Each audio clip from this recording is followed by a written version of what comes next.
Friends, कैसे आप सब। तो दोस्तों, आज की वीडियो में हम जानेंगे 73वां संवैधानिक संशोधन और 74वां संवैधानिक संशोधन 1992। तो हम इसके बारे में जानेंगे। और पंचायती राज अधिनियम कब स्टार्ट हुआ, किस राज्य और किस जिले से स्टार्ट हुआ, कब किस समय कौन प्रधानमंत्री था, आज की वीडियो में हम ये जानेंगे। और कंटोनमेंट जोन कितने भारत में है और इसमें कौन कौन से अधिकारी होते हैं, नगर पालिका परिषद कैसे होती है, नगर पालिका क्या होती है, ग्राम पंचायत क्या होती है, इस सभी के बारे में आज हम इस वीडियो के माध्यम से पढ़ेंगे। तो अगर आप चैनल पर नए हैं तो वीडियो को लाइक और चैनल को सब्सक्राइब और अपने दोस्तों के साथ जरूर शेयर करें। तो चलिए दोस्तों, वीडियो को शुरू करते हैं। तो दोस्तों, आज की वीडियो हम हमारे इन नोट्स के माध्यम से करेंगे, जिसमें पंचायती राज अधिनियम 1992 73वां संविधान संशोधन। तो इन नोट्स के माध्यम से ही जो हम आज की वीडियो और समझेंगे कि पंचायती राज अधिनियम क्या है। तो दोस्तों शुरू करते हैं। भारत में जो है चोल वंश सबसे पहले स्थानीय स्वशासन के लिए जाना जाता है। तो जो दोस्तों पंचायती राज जो है स्थानीय स्थानीय स्वशासन के लिए बनाया गया था। तो जो सबसे पहले चोल वंश में जो है स्थानीय स्वशासन जाना जाता था। तो जो है पंचायती राज के अन्य दो नाम भी हैं, जो कि ग्रामीण स्थानीय स्वशासन और स्थानीय स्वायत्त के नाम से भी जो है पंचायती राज अधिनियम को जो है जाना जाता है। तो जनवरी 1957 में भारत सरकार ने सामुदायिक विकास कार्यक्रम 1952 तथा राष्ट्रीय विस्तार सेवा 1953 द्वारा किए गए कार्यों की जांच, उनके बेहतर ढंग से कार्य करने के लिए उपाय सुझाने के लिए एक समिति का गठन किया। कौन सी वो समिति थी? बलवंत राय मेहता समिति। नवंबर 1957 में कमेटी ने अपनी रिपोर्ट सौंपी और लोकतांत्रिक विकेंद्रीकरण स्वायत्तता की योजना की सिफारिश की, जो कि अंतिम रूप से पंचायती राज के रूप में जाना गया। तो इसमें क्या जो है सिफारिश की गई? कमेटी ने 3 स्तर पंचायती राज को लागू करने की बात कही। जो पहले स्तर पर जिला परिषद, डिस्ट्रिक्ट काउंसिल, दूसरे स्तर पर पंचायत समिति, ब्लॉक समिति कहा जाता है इंग्लिश में, और तीसरे स्तर पर ग्राम पंचायत जो है की बात की कमेटी ने अपनी रिपोर्ट में। दोस्तों आगे देखते हैं। तो नवंबर 1950 में कमेटी ने अपनी रिपोर्ट सौंपी और जनवरी 1958 में राष्ट्रीय विकास परिषद इसे स्वीकार कर लिया गया। राष्ट्रीय विकास परिषद द्वारा जो है इस रिपोर्ट को स्वीकार कर लिया गया। एनडीसी नेशनल डेवलपमेंट कमेटी इसे PM plus all minister plus all CM होते हैं, जिसमें जो है एनडीसी जो जिसमें दोस्तों नेशनल डेवलपमेंट कमेटी, जिसमें प्रधानमंत्री, सारे मिनिस्टर और सारे जो सीएम होते हैं इस कमेटी में। तो उसने जो है स्वीकार किया। राजस्थान पहला राज्य बना जिसने 2 अक्टूबर 1959 को नागौर जिले में तत्कालीन प्रधानमंत्री पंडित जवाहरलाल नेहरू द्वारा पंचायती राज की स्थापना की। जो है जो पंचायती राज सबसे पहले जो है राजस्थान के नागौर से शुरू हुआ था, और उस समय जो भारतीय प्रधानमंत्री पंडित जवाहरलाल नेहरू थे। तो 1959 में ये शुरुआत हुआ। दूसरा राज्य बना आंध्र प्रदेश। आंध्र प्रदेश में दूसरा राज्य बना पंचायती राज को लागू करने वाला। और फिर आगे तीसरा तमिलनाडु, चौथा पश्चिम बंगाल। तो ये जो क्वेश्चन है इसमें भी सीरीज पूछ ली जाती है, पहला दूसरा तीसरा कौन से राज्य थे पंचायती राज को अपनाने वाले। तो आसानी से आप इस ट्रिक के माध्यम से आप बता सकते हैं। आगे देखते हैं। 1960 के दशक के मध्य तक बहुत से राज्यों ने पंचायती राज को अपनाया, और इस पर संस्थाओं में अंतर था। ये कहीं 2 स्तरीय थी तो कहीं 4 स्तरीय। तो दोस्तों 1960 के दशक तक जो बहुत सारे राज्यों ने इसे अपना लिया था, लेकिन जो इसमें जो भिन्नता थी, कई जगह ये 2 स्तर की थी, कई जगह 4 स्तर की थी। फिर आगे कमेटी आई अशोक मेहता समिति। जनता पार्टी की सरकार ने 1977 में अशोक मेहता समिति का गठन किया। अगस्त 1978 में समिति ने अपनी रिपोर्ट पेश की। इसने पंचायती स्तर को हटाने की सिफारिश और 2 स्तरीय पंचायती राज लागू करने की बात कही। जो है इसने जो अपनी बात में क्या कहा कि इसमें पंचायती सत्र को हटाने की सिफारिश की और 2 स्तरीय पंचायती राज लागू करने की बात कही, जो अशोक मेहता समिति ने। आगे देखते हैं। कमेटी ने पंचायती राज को मजबूत करने के लिए कुल 132 सिफारिश की। जो अशोक मेहता समिति ने दोस्तों जो है पंचायती राज को मजबूत करने के लिए जो 132 जो अपनी सिफारिशें जो अपनी रिपोर्ट में प्रस्तुत की। आगे देखते हैं दोस्तों, आगे हम इसके बारे में और जानेंगे, क्या ये समिति ने और क्या क्या सिफारिशें की अपनी रिपोर्ट में। दोस्तों आगे है अशोक समिति का कार्यकाल पूरा होने से पूर्व जनता पार्टी की सरकार भंग होने के कारण अगली इंदिरा गांधी की सरकार ने अशोक समिति की सिफारिशों पर कोई कार्यवाही नहीं की।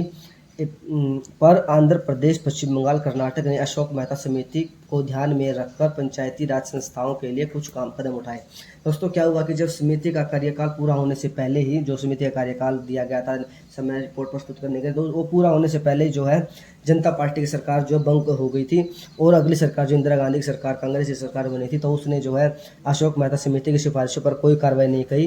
पर लेकिन जो आंध्र प्रदेश की सरकार और पश्चिम बंगाल, कर्नाटक ने जो है जो रिपोर्ट जो अशोक मेहता समिति ने सौंपी थी उसको ध्यान में रखते हुए ही पंचायतों के लिए आगे कदम उठाए।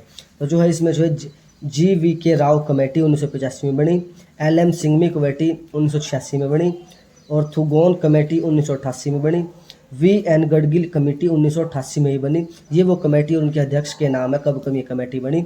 चौदह आगे जो है दोस्तों 73वां संविधान संशोधन 1992 में आया। PV नरसिम्हा राव की सरकार में VN गडगिल की सिफारिश पंचायती राज के संवैधानिकरण के मामले पर विचार किया।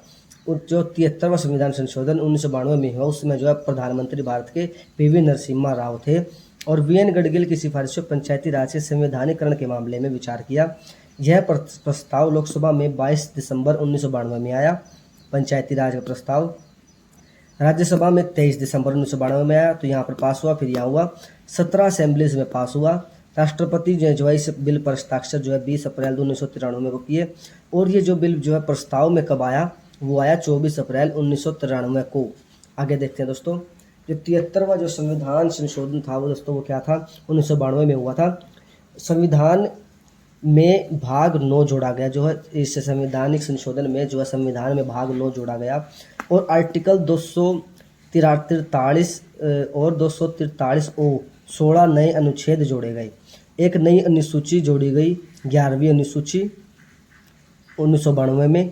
लोकल गवर्नमेंट को राज्य सूची का विषय बनाया गया। इस संशोधन के द्वारा लोकल गवर्नमेंट को राज्य सूची का विषय बनाया गया। इसमें power responsibility of panchayat article 243G में आती है। जो पंचायत की रिस्पॉन्सिबिलिटी और पावर है जो आर्टिकल नंबर 243G में होगी। फंक्शनल आइटम विषय वस्तु 29 विषय काम सौंपे गए। जो है पंचायत में जो 29 विषय के काम जो है सौंपे गए। 20 लाख की जनसंख्या से कम होने पर वहाँ 2 स्तरीय पंचायत का निर्माण होगा। अगर 20 लाख से की जनसंख्या अगर कम है तो वहाँ 2 स्तरीय पंचायत का निर्माण होगा। ग्राम पंचायत, जिला परिषद ये जो होंगी। 73वां संविधान संशोधन 1993 में लागू हुआ। जो 73वां संविधान संशोधन 1992 में हुआ वो 1993 में लागू हुआ। उसमें ग्राम पंचायत को सबसे ताकतवर बनाया गया। जो है दोस्तों इस संविधान संशोधन द्वारा जो है ग्राम पंचायत को सबसे पावरफुल बनाया गया। आगे देखते हैं दोस्तों, नगर निगम और म्यूनसिपैलिटीज़ के बारे में जानते हैं। अर्बन लोकल गवर्नमेंट, स्थानीय शहरी स्थानीय शासन। अब जो ग्राम पंचायत के बारे में पढ़ा, अब नगर निगम है। ये अर्बन लोकल गवर्नमेंट, स्थानीय शहरी स्थानीय शासन है। शहरों के लिए जो होगा नगर निगम, गाँवों के लिए होगा ग्राम पंचायत।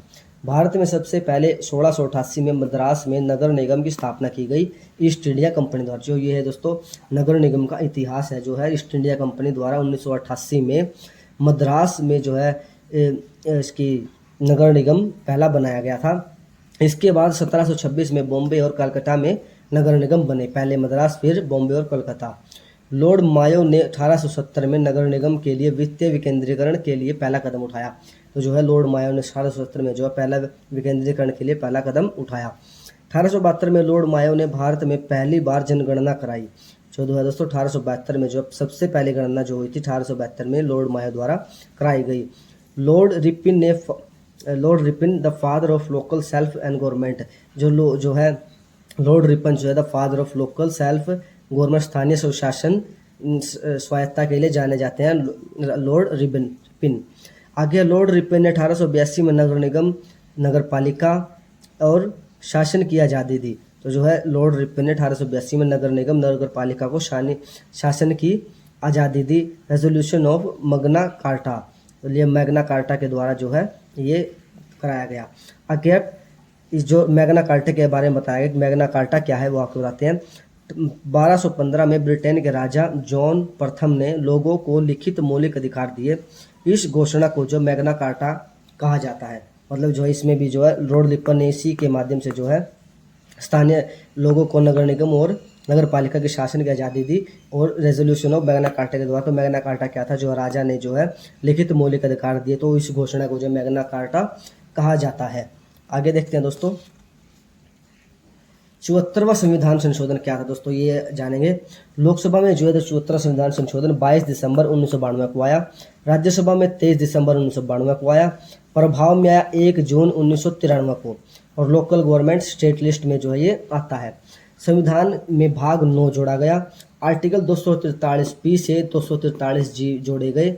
अनुसूची 12वीं जोड़ी गई। 73वें में 11वीं अनुसूची जोड़ी गई थी और 74 में 12वीं अनुसूची जोड़ी गई। पावर रिस्पॉन्सिबिलिटी ऑफ नगर पालिका 243 आर्टिकल में आते हैं। इसमें फंक्शनल आइटम है 18 काम जो इसमें दिए गए हैं। नगर निगम 3 मंत्रालय के अंदर आता है। Ministry of housing and urban शहरी विकास मंत्रालय के अधीन। मिनिस्ट्री ऑफ डिफेंस छावनी इलाके। मिनिस्ट्री ऑफ होम अफेयर्स गृह मंत्रालय जो है, इन जो मंत्रालय के अंदर जो है नगर निगम आते हैं। इसके अंदर शासित प्रदेश निगम भी आते हैं। नगर निगम पालिका 3 भाग होते हैं। नगर पंचायत जो गांव शहर में बदल गए हैं। नगर पंचायत जो है, जो गांव जो है आज शहर में गए हैं उनके नगर पंचायत होगी। आगे देखते हैं दोस्तों, नगर पालिका परिषद ठीक ठाक शहर जैसे गन्नौर, गोहाना, इसराना, तो वहां पर होगा नगर पालिका परिषद। और नगर पालिका निगम होंगे बड़े शहर पर राज्यपाल घोषणा करेगा कि नगर पालिका परिषद होगी या नहीं। तो वहां पर जो है राज्य का जो राज्यपाल है घोषणा करेगा कि नगर पालिका होगी या नगर परिषद या नगर निगम होगी। तो नगर निगम कैसे होगा ये जानेंगे। The governor has to specify the type of government on the following.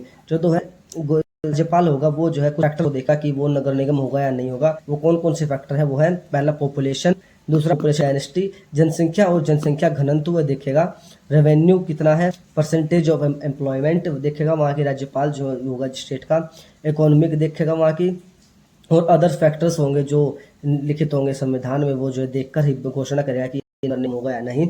आगे नगर निगम के बारे में दिया गया है। 3 अथॉरिटीज होती हैं जो नगर निगम में। द काउंसिल, वार्ड काउंसलर, पार्षद जो है पहले होता है पार्षद, ward councillor. The standing committee, mayor और से 3 से 5 मेंबर्स की कमेटी होती है द स्टैंडिंग कमेटी। 1 मेयर और 3 से 5 जो मेंबर्स होते हैं इस कमेटी में। आगे द कमिश्नर, आयुक्त सरकार द्वारा नियुक्त किया जाता है। आईएएस अधिकारी जो फैसले पार्षद और कमेटी लेती है उनको इम्प्लीमेंट करता है। जो है जो कमिश्नर होते हैं जिले के और सरकार जो उनको नियुक्त करती है, तो जो कमेटी जो है पार्षद और जो कमेटी जो फैसले लेती है तो उनको जो इम्प्लीमेंट करने का काम जो किसका है वो कमिश्नर का है। तो ये दोस्तों हमने जाना। आगे देखते हैं दोस्तों आगे क्या है। जो कंटोनमेंट जोन जो स्थापना सुना होगा छावनी इलाके जैसे अम्बाड़ा कैंट और बहुत सारे अपने कैंट सुने होंगे, वो कैसे होगा। तो जो है भारत में टोटल जो है 62 कंटोनमेंट है। कैंट जिसको हम बोलते हैं अम्बाड़ा कैंट, छावनी जिसे बोलते हैं, तो भारत में 62 कंटोनमेंट है, 62 कैंट है। जैसे हरियाणा में जो अम्बाला कैंट है। और इसमें जो क्या क्या है तो है एक military officer commanding the station executive engineer जो होते हैं health officer. 3 military officers nominated by the commanding officer, chief executive officer. 8 members elected by people. ये जो एक कमेटी होती है जिसमें ये लोग शामिल होते हैं। A military officer commanding the station executive engineer, health officer. 3 military officers nominated by the, जो 3 ऑफिसर होते हैं वो नॉमिनेटेड होते हैं कमांडिंग ऑफिसर के द्वारा। एक चीफ एग्जीक्यूटिव ऑफिसर होता है और 8 मेंबर्स जो लोगों द्वारा चुने होते हैं। नगर निगम में आरक्षण, ये इसके बारे में बताया गया है। SC ST को जनसंख्या के अनुसार और 33% महिलाओं को आरक्षण प्राप्त है और 5 साल के लिए जो ये चुने जाते हैं। तो दोस्तों आज की वीडियो में हमने जाना कि 73वां संविधान संशोधन क्या था, 72वां संविधान संशोधन क्या था, कब ये लागू हुए और कब ये लोकसभा में बिल पास हुआ, कब राज्यसभा में पास हुआ, कब जो है राष्ट्रपति ने इस पर साइन किया और कब जो है ये प्रभाव में आया। हमने आज ये जाना। और हमने जाना कि जो है नगर पंचायत का जो है क्या क्या इतिहास रहा है, किस वंश में, जैसे कि चोल वंश में शुरुआत हुआ था। आज हमने इस वीडियो के माध्यम से ये जानने का प्रयास किया। तो दोस्तों आज आप भी इन वीडियो के जो है नोट्स जरूर बनाएं और आने वाले किसी भी एग्ज़ाम में आप जाते समय इनको एक बार क्विकली रीडिंग कर लें, जिससे कि आपको अगर इससे रिलेटेड कोई क्वेश्चन आता है तो आप आसानी से उसको सोल्व कर देंगे और अपना जो मार्किंग जो है सुनिश्चित कर लेंगे। तो आने वाली वीडियो को देखने के लिए चैनल को सब्सक्राइब और वीडियो को लाइक और अपने दोस्तों के साथ शेयर जरूर करें। मिलते हैं अगली वीडियो में। जय हिंद, जय भारत।